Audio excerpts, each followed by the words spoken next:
Okay, હવે next છે ને આપણે વાત કરીએ ઓપોર્ચ્યુનિટી કાર્ડની, ચાન્સે કાર્ટે વિઝાની. તો આ બહુ વખતથી છે ને સ્ટાર્ટ કરું હતું ને આપણે બનાવી પણ દીધેલું છે એનું બધું. તો હું તમને કહી દઉં ચાન્સે કાર્ટે વિઝા શું છે. ચાન્સે કાર્ટે વિઝા એટલે ઓપોર્ચ્યુનિટી કાર્ડ કરીને એક વિઝા છે જર્મનીમાં. This is not Ausbildung. તમારી પાસે સ્ટુડન્ટ બે ટાઈપના આવશે. એક મારે ઓસ બિલ્ડિંગ માટે જવું છે અને એક સ્ટુડન્ટ એક આ વિઝા છે જેને ઓપોર્ચ્યુનિટી કાર્ડ કહેવાય છે. હવે આ કોની માટે છે? તો ઓપોર્ચ્યુનિટી કાર્ડ એવા સ્ટુડન્ટ માટે છે. બે ઓપોર્ચ્યુનિટી કાર્ડ શું છે? પહેલા તો ઓપોર્ચ્યુનિટી કાર્ડ 1 વર્ષનો વિઝા છે, જોબ શોધવાનો, જોબ સર્ચ કરવાનો. જર્મનીમાં જાઓ અને જોબ સર્ચ કરો, એની માટેનો વિઝા ઓપોર્ચ્યુનિટી કાર્ડ છે. ઓકે, હવે આ જોબ સર્ચ વિઝા માટે અપ્લાય કઈ રીતે કરવાનું? તો બે રસ્તા છે અપ્લાય કરવાના. નંબર 1, જે સ્ટુડન્ટની બેચલર ડિગ્રી અહીંયા H+ કેટેગરીની હોય એ સ્ટુડન્ટ સીધો અપ્લાય કરી શકે છે. ખાલી એના બીનનું H+ જે છે એ લઈ અને એના પછી બ્લોક અકાઉન્ટ ખોલાવાનું, બધા એજ્યુકેશનલ ડોક્યુમેન્ટ સાથે અપ્લાય કરવાનું. So he will get opportunity card visa. હવે નંબર 2, જે સ્ટુડન્ટનું યુનિવર્સિટી H+માં નથી, પાર્શિયલી રેકોગ્નાઇઝ છે, તો એની માટે શું રસ્તો છે? તો એની યુનિવર્સિટી ભલે પાર્શિયલી રેકોગ્નાઇઝ હોય, પણ ઇન્ડિયામાં રેકોગ્નાઇઝ એટલે યુજીસી અપ્રુવ્ડ યુનિવર્સિટી છે, તો એ પોઈન્ટ બેઝ સિસ્ટમમાં જશે. એનું આખું એક ટેબલ આપેલું છે કે તમારી યુનિવર્સિટી પાર્શિયલી રેકોગ્નાઇઝ હોય તો તમને 4 પોઈન્ટ મળશે, તમારી પાસે એક્સપિરિયન્સ હોય તો આટલા પોઈન્ટ મળશે, એજના આટલા પોઈન્ટ મળશે. એવી આખી એક ટેબલ છે. એમાં 6 પોઈન્ટ સ્ટુડન્ટના થવા જોઈએ. અગર એના 6 પોઈન્ટ થાય, આ કોની વાત કરું છું? H+ વાળાની. H+ વાળાને પોઈન્ટ જોડે કોઈ લેવા દેવા નથી, એ તો સીધું અપ્લાય કરી શકે છે. અને H+ વાળો સ્ટુડન્ટ હોય એના પોઈન્ટ જોવા પડશે. આ પોઈન્ટ પ્રમાણે ક્વોલિફાઈડ થતો હોય તો સેમ બ્લોક અકાઉન્ટ ખોલાઈ બીજા બધા ડોક્યુમેન્ટ્સની સાથે ઓપોર્ચ્યુનિટી કાર્ડ માટે અપ્લાય કરી શકે.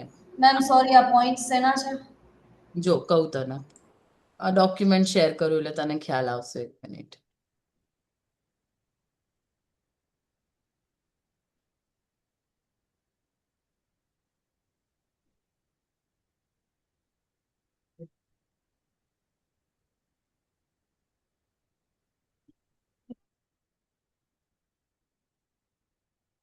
મારી સ્ક્રીન દેખાય છે? Yes ma'am. હા. 1 મિનિટ હો, આ સ્કોલરશિપ વાળું બંધ કરીને ઓપોર્ચ્યુનિટી કાર્ડ ઓપન કરું.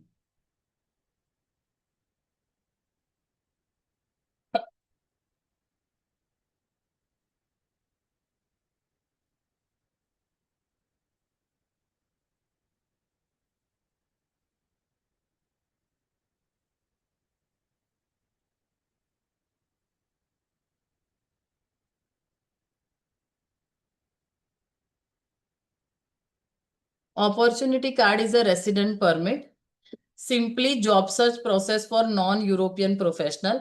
Unlike traditional work visa, it allows you to enter to Germany without a prior job offer. Okay. Job search visa is student up to 12 months, they are qualified for this position. You are permitted to work 20 hours per week in any job to support yourself. And trial work, you can engage in trial employment for up to 2 weeks with a potential employer. Now, who is eligible to apply? There are two persons who are eligible to apply. Number 1, skilled worker.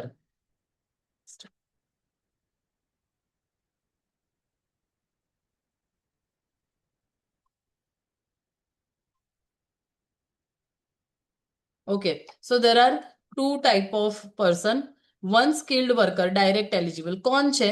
તો those who are fully recognized in Germany ANABIN list, એટલે H+ વાળા student. અને second student point based indirect eligibility. હવે આ કેવા student કે જે લોકોની H+માં યુનિવર્સિટીઝ નથી, તો એ લોકોની degree from or of vocational qualification, at least 2 years of training recognized in the country where it is obtained. એટલે તમારી કન્ટ્રીમાં રેકોગ્નિશન હોવી જોઈએ, that is UGC approved. Language આમાં જોઈશે, ઉપરવાળાને નહીં જોઈએ, નીચેવાળાને જોઈશે, H+ વાળાને, કાં તો જર્મનીનું A1 લેવલ ઓર ઇંગ્લિશનું B2 લેવલ એટલે 6.5 બેન્ડ. અને આમાં પોઈન્ટ્સ 6 પોઈન્ટ થવા જોઈએ. હવે પોઈન્ટ કેલ્ક્યુલેટર શું છે? તો જેમની પાર્શિયલી રેકોગ્નાઇઝ યુનિવર્સિટી હોય H+- એ લોકોને 4 પોઈન્ટ્સ મળશે. પછી જેમની પાસે વર્ક એક્સપિરિયન્સ છે, છેલ્લા 5 વર્ષમાં 2 વર્ષનો, છેલ્લા 7 વર્ષમાં 5 વર્ષનો, તો છેલ્લા 5 વર્ષમાં જો 2 વર્ષનો એક્સપિરિયન્સ હોય તો 2 પોઈન્ટ્સ મળે, અને 5 યર્સનો એક્સપિરિયન્સ હોય તો 3 પોઈન્ટ્સ મળશે. જર્મન લેંગ્વેજ, હવે A1 તો આની મિનિમમ રિક્વાયરમેન્ટ છે કે A1 તો આવડવું જોઈએ તો જ વિઝા થશે.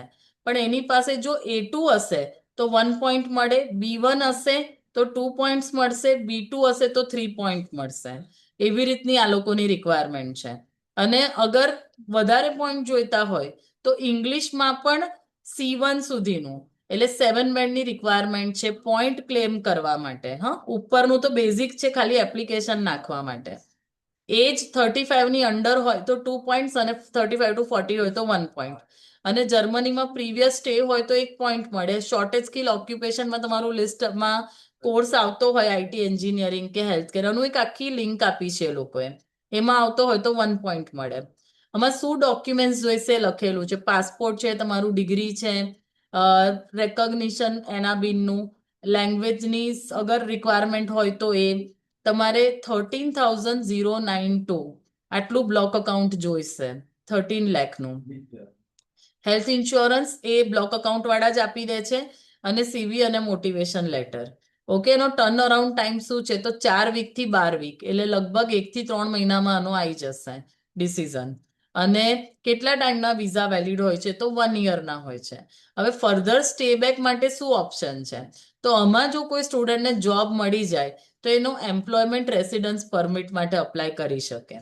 આગળ એનો સેલરી થ્રેશોલ્ડમાં આવે તો બ્લુ કાર્ડ માટે પણ અપ્લાય કરી શકે. અને આ ચાન્સે કાર્ટેનું એક્સટેન્શન પણ મળે છે. એ એડિશનલ 2 યર્સ સુધીનું એક્સટેન્શન પણ એને મળે છે. તો આ જોબ સર્ચ વિઝા છે. હવે લેંગ્વેજનું જે આપણે વાત કરી ને, તો એમાં A2 હોય તો 1 પોઈન્ટ, B1 હોય તો 2 પોઈન્ટ, B2 હોય તો 3 પોઈન્ટ, અને C1 હોય તો એક એક્સ્ટ્રા પોઈન્ટ તમને મળે. આ ઉપરનું જે લખેલું છે એની રિક્વાયરમેન્ટ. ઓકે, આ જે ડોક્યુમેન્ટ છે ને તમારા માટે છે, એ કોઈ સ્ટુડન્ટ જોડે શેર નહીં કરવાનું. ઓકે, આમાં સ્ટેપ પણ લખેલા છે કે કઈ રીતે અપ્લાય કરવાનું, આગળ શું સિલેક્ટ કરવાનું, કઈ રીતે આખું ફોર્મ ભરવાનું, એ બધું લખેલું છે. પણ અમે અહીંયાથી કરી આપીશું ફોર્મ્સ ને બધું. કોઈ સ્ટુડન્ટ જો આ ઓપોર્ચ્યુનિટી કાર્ડ માટે ઇન્ટરેસ્ટેડ હોય તો એનું આપણે કેસ લઈ શકીએ અને આમાં આપણે અપ્લાય કરી શકીએ છીએ. પહેલા જે H+ વાળા સ્ટુડન્ટ છે ને એની કોઈ રિક્વાયરમેન્ટ નથી. એની ખાલી H+ ની અને બ્લોક અકાઉન્ટની જ રિક્વાયરમેન્ટ છે. જે H+- વાળા સ્ટુડન્ટ છે એને લેંગ્વેજની ને બધી રિક્વાયરમેન્ટ છે. ખ્યાલ આવી ગયો? એટલે આ કદાચ તમારી પાસે ઇન્ક્વાયરીઝ આવે તો તમને આપતા આવડે એટલા માટે. ઓપોર્ચ્યુનિટી કાર્ડની આપણે હવે સ્ટાર્ટ કરીએ છીએ. હું વેબસાઇટ પર લિસ્ટિંગ કરાવડાવું છું એનું. આપણે 35,000 કન્સલ્ટન્સી ચાર્જ લઈશું આમાં, અને આ ઓપોર્ચ્યુનિટી કાર્ડનું કરીશું. તમારી પાસે કોઈ સ્ટુડન્ટ હોય ઇન્ટરેસ્ટેડ તો વાત કરી શકાય એની માટે. ઓકે, તો મેમ આ ઘણા સ્ટુડન્ટ એવા હોય કે મેમ ડાયરેક્ટ વર્કનું કોઈ કન્ટ્રીમાં નથી થતું, તો એવા લોકોને આ સજેસ્ટ કરી શકે.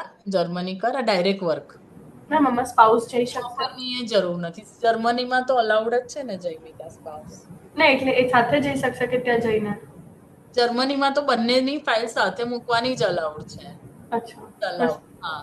આમાં ફોર્મ ભરતી વખતે પણ આઈ થિંક કેદારને ખબર છે, ફોર્મ ભરતી વખતે બી ક્વેશ્ચન આવે છે કે સ્પાઉસને સાથે મૂકવી છે ફાઇલ, તો યસ કરો તો સ્પાઉસની બી ઇન્ફોર્મેશન કરાય છે આમાં.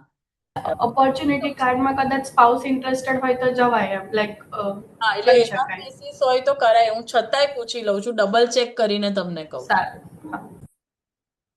Okay, so this is opportunity card. આ ક્લિયર છે? ઓકે.